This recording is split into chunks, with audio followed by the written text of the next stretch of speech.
Today we're talking about the most infamous fallen out there, Skolas, Kell of Wolves, with what has happened to him prior to the events of House of Wolves DLC and his motivations for his actions. Strap in, Guardians, Skolas is angry.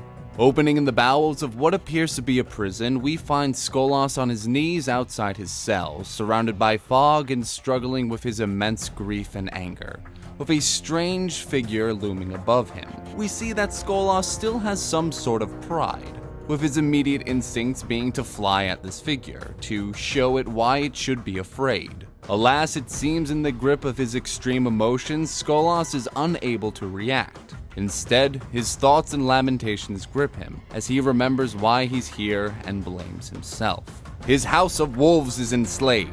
His people have been played. It was his hubris, his would-be cunning that did it. While the other houses fought for their future on Earth, throwing themselves at the great machine, Skolas wasted his people in games of betrayal and ambition. Bitter pride brought a bitter end. If Skolas were a Kell, he would ask his Archon to dock him. Ether hisses in his mask and it tastes cold. So cold. It's not uncommon among the fallen houses to see infighting, both within a house or between houses. But it seems Skolas made a grave mistake. During the war between the Fallen and the Guardians, resulting in the Battle of Twilight Gap, it seems that instead of joining his brethren in glorious battle for survival, he instead worked to undermine the other houses, focusing instead on furthering himself and his own house. We can assume by his bitter pride that he possibly held the other houses in disdain.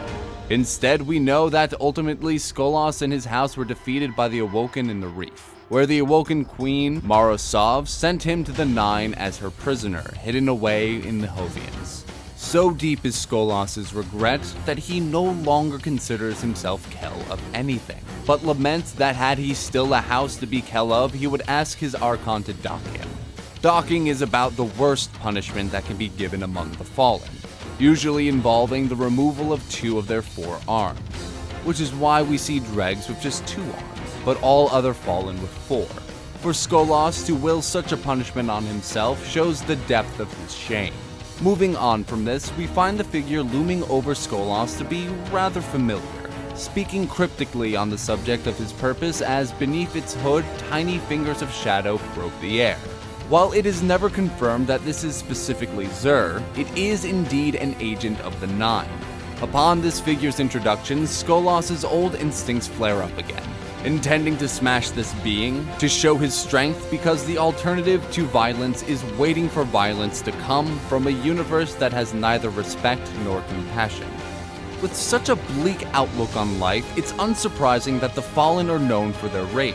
However, their race has not always been thus. The departing of the Traveler and the subsequent catastrophe has led their pessimistic approach to the universe. However, it seems that his defeat and imprisonment have taught Skolas some humility, as he elects not to react at all, realizing his previous ambitions and impetuous actions led him to this situation. Instead, he challenges our hooded figure, stating that he must work for the Queen of the Reef.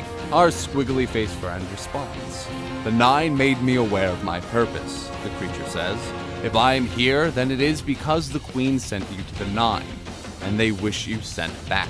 This is one of the first times we're privy to the political machinations of the Nine. While we still don't know their motivation, we see the Nine making a deliberate move, setting Skolas free to seek his revenge. We still have no idea of the context of this choice or who even the Nine truly are. However, Skolas is wary, wishing not to be a pawn any longer, electing only to play the game as long as the game made sense. Despite this, it seems that Skolas' hatred for Variks, whom he calls the utterly disloyal, wins over sense. Variks the Loyal of the House of Judgment serves the Awoken Queen, and was the chronicler attached to Skolas and his House of Wolves during the time of their war with the Guardians. It appears Variks was the reason for the Wolves' downfall, although Variks argues that this was for the greater good of the fallen race in a different Grimoire card. Despite his previous failings due to his own ambition, it appears Skolas was goaded cunningly by the Nine into action by reason of his hatred towards Variks, or the brother of the Queen, or the Alien Queen. He realizes he cannot change the past, but hopes through strength he can restore the Fallen to being more than pirates and scavengers. Rather than being a Kell of Wolves, he decides he should have strived to be more, to be the Kell of everything. His reasoning? Everything wants to kill his people, listing the Guardians as top of the list.